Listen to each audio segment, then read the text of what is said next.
This is St. Jude. St. Jude, of course, is one of the apostles.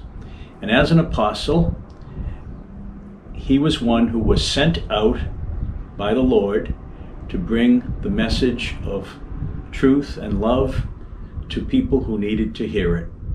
And our church is founded on the apostles. So any apostle, no matter how much we know about them, is an important person just for being an apostle.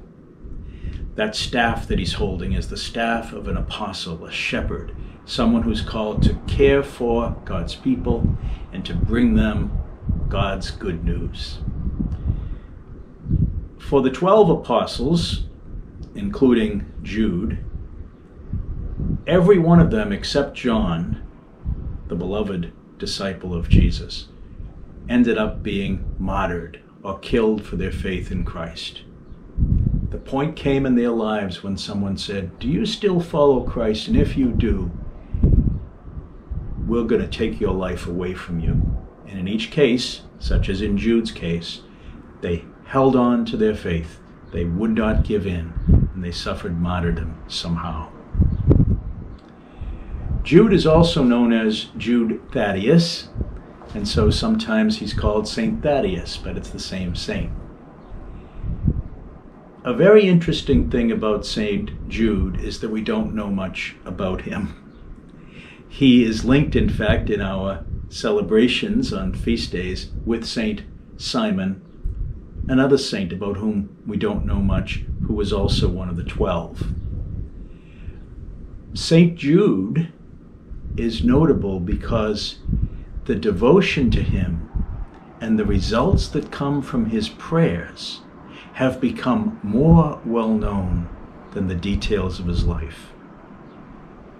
And so, through the ways in which he's been honored, he's become famous.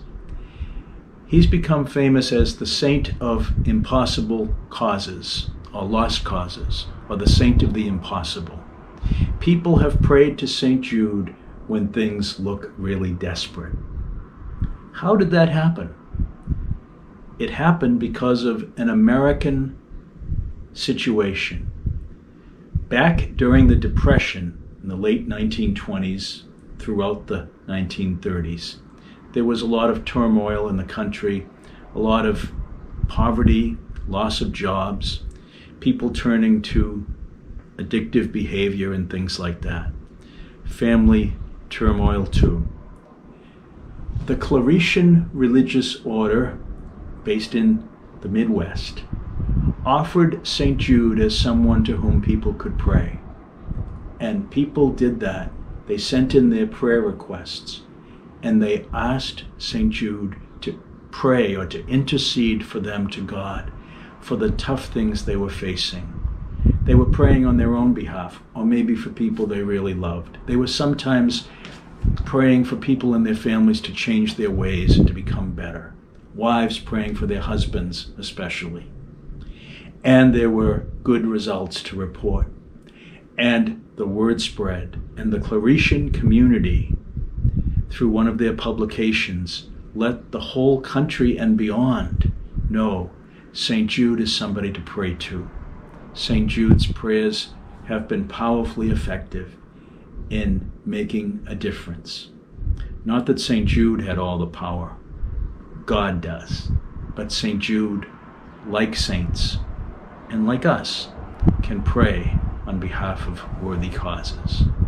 St. Jude, pray that all the things in our lives which might seem impossible, all the things that are hard to turn around, might somehow work out well in God's own time and in God's own way, so that God's will might be done.